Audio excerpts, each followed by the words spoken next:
は銀座の名阪ギャラリーさんで広坂正美さんの人間ギャラリーということで山本さんに、特別ゲストとしてわざわざお越しいただきまして、はい、広坂正美氏と山本昌氏の、対談ということでちょっと仕切らせていただきます。はい、お願いします。よろしくお願いします。それぞれのお二方共通の趣味でラジコンというもの、広坂さんの場合は仕事8割趣味2割みたいな感じだとは思うんですけれども、山本さんはその趣味のラジコンとして、広坂さんと知り合っていまだに長い付き合いで親交を深めている感じなんですけれども、それぞれお二方ラジコンの魅力について、語っていただければと思うんですけれども、広坂さんからお伺いしたいですね。僕はもう子供の頃からずっとラジコンと一緒に生活してきたので、魅力というよりももう一体でもうなくてはならないような存在です。であえて言うならば遠隔操作で自分の操作した通りにしか動かない、つまりものすごくラジコンと自分っていうのは抵抗のないというか純粋なものなんですね。そういうところに自分そのものがラジコンの走りに現れるというところが魅力だと思います。生まれた時、物心ついた時にラジコンがすぐそばにあったみたいな。気づいたらもうクリスマスか何かの時に両親にラジコンプレゼントされて、もうそこからスタートです。正美さん的には他の友達とかが他の趣味で遊んでいるところはあまり気にはならなかった。それはそれで遊びました。いろんな遊びはしましたけれども、土日だけはラジコンサーキットで、それは子供の頃から仕事になってましたので割り切って、だから土日の友達はほとんどいなかったです。山本さんはもうラジコンね、私も趣味としてもともとはね中学3年生の時にお年玉で買ったのが初めてなんですね。その時 3,4 人の仲間と、一緒に買いましてね、ほんの3ヶ月間だったんですけどね、高校の、入学して野球部に入部するまでの本当に3ヶ月間だけその人たちと一緒にね、どうですかね、茅ヶ崎市のね青果市場の駐車場で結構広いスペースがあってね、みんなでこう空き缶を置いてレースなんかした、記憶があって、それをプロ入ってから少し自分でお金が自由になるようになってね、そこでそういえば面白かったなということで最初に買ったのがね、こうラジコンを本格的にやり始めるきっかけになったわけですけども、とにかく私野球選手として活動してましたから、そんなに、なんでしょう、危険なことはできないですよね。その中でこう自分の趣味としてね、ラジコンがあってと、それは非常に野球にもね共通するところもありましたし、私にとってラジコンっていうのはね、単なる遊びではなくてね、出会えて良かったものというふうに今は捉えてますけども、はい、お二方が出会ったきっかけというのはどこだったんでしょう。もともとはちょっとなんかの企画で愛知県のミヤホビーさんの方に正美君に来ていただいて、そしてハンディキャップ付きで私とレースをしてもらうと、そういう企画がありましてね、そこで初めて知り合いましたけどもね、初めて会った時はね、なんかちょっと独特のオーラがあるなっていうのね、すごく印象にあるんですけどね、なんかちょっとさすが世界チャンピオンだと、そのようなことは感じましたね。はい、その辺はちょっと失礼ながら野球でマウンドに立った時にバッターから感じるものと似たようなものがあったんです。そうですね、私なんか世界を極めたような方たち、例えばイチロー選手であったり、白鵬関であったり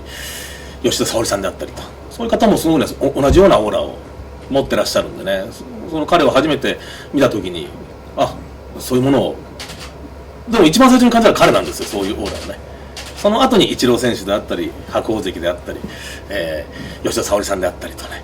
そういうことになりますんで、そう考えるとやっぱり世界を極めた人っていうのは私の中でありましたよね。広坂さんは山本さんのことはそれまではあまりご存じなかったんでしょう。ラジコンやっておられるっていうのは知ってたんですけれども、まさか呼んでもらえるとは思わなくて、しかも炸裂スポーツパワーっていうテレビ番組を呼んでこられて、そこに僕を呼んでいただいたという形なので、すごく嬉しかったです。それまではあまり興味なかったんですけど、もうそう呼んでもらってからは、それからもう山本昌ファンになりましたありがとうございます。実際に山本さんが投げる試合とかも応援にはかれてました。言ってます、ね、来てくれましたよね。その山本さんが現役時代投げてるシーンを広坂さんが見られた時に、何かこの人ラジコンに通ずるものがあるのかなみたいなっていうものは感じたことはありました。そうですね、マサさんのプレーを見ていてると他の選手とやっぱり違う動きをしてます。ちょうど僕が初めて見に行ったのは東京ドームの巨人戦で、ピッチャーが7回ぐらい変わってるんですね。でマサさんが先発で出られていて、でその他の選手がどんどん変わっていくんですけど、もう動きを見ていてマサさんだけがすごい落ち着いて投げてるんですね。で打たれてヒットを打たれて焦る場面でもマサさんの動きはすごく安定してるんですね。で他の選手が出てこられる時はなんかそわそわしていて自信なさげに投げているっていうのがものすごい遠くから離れて見ていても感じました。だからこの人はやっぱり分かって余裕を持って投げてるなっていうのは感じました。やはりラジコンという雑誌は私も長い間携わってきまして、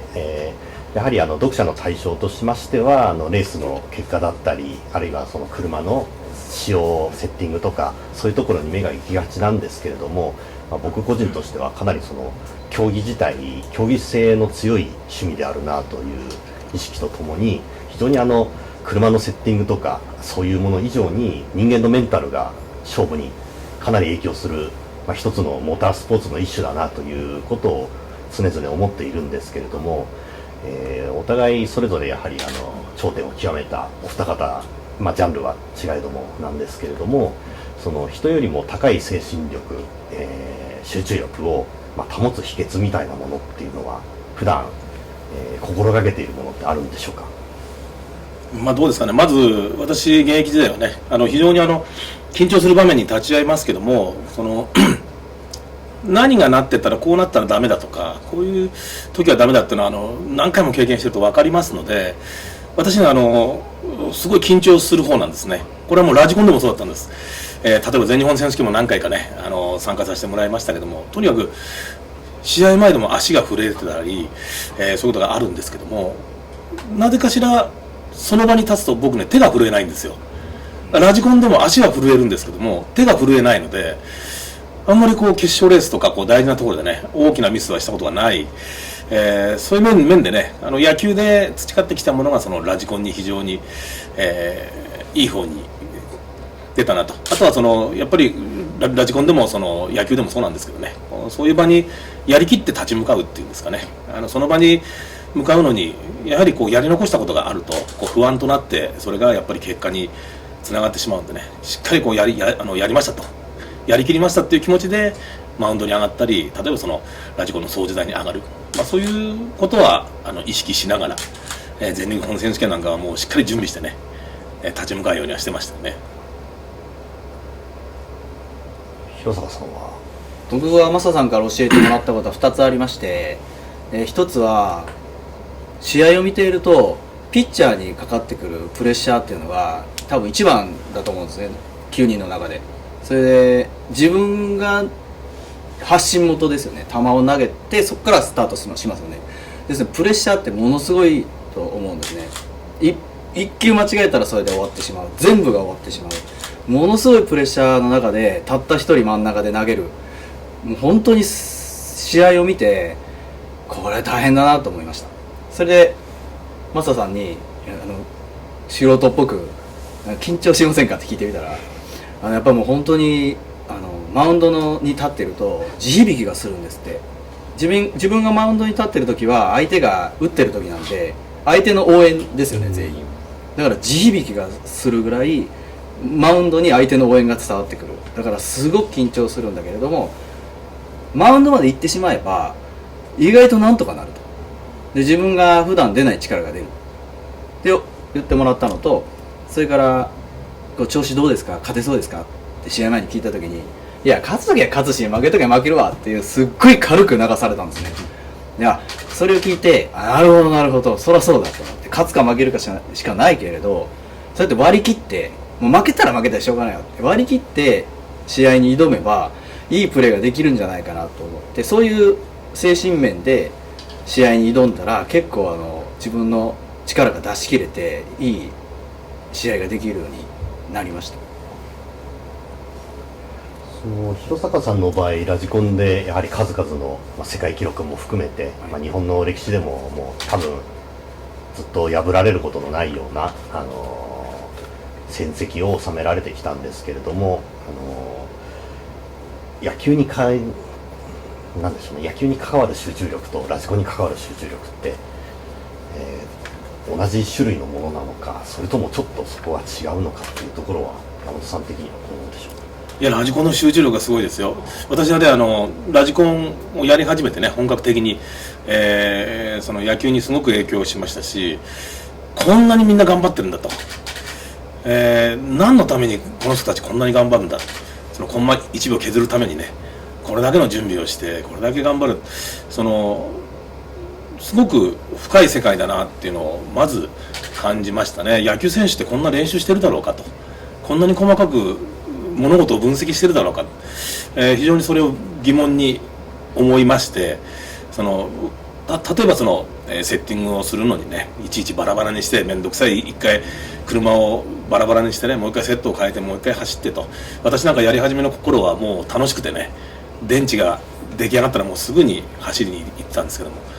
そういうのじゃなくて、いろんなことを試して、そしていいものを積み上げていく、そういう作業をね、尋常じゃないような労力を使ってやってるっていうのを見て、これは野球にも応用しなきゃいけないなし、応用できるなというふうなことで、私はラジコンと出会ってなければおそらく50までは野球やってないですし、そういう意味でね、なんて言うんでしょう、すごい、手間のかかる作業が日常の習慣になってるってね、習慣にするっていうのはこんなにすごいことなんだというふうなことを覚えましたね。ですから私が40超えて、40それから50まで、体もきつかったわけですけども、なんとか練習方法であったりやる方法を探してそれを習慣化してしまう、ね、そういう技を身につけましたね。習慣にしてしまえば意外とできるんだよっていうのを私は非常に感じるようになりましたから、50までやれたのもそういう自分で何か厳しいことを習慣化するっていうのを、ラジコンから学びましたね、本当に。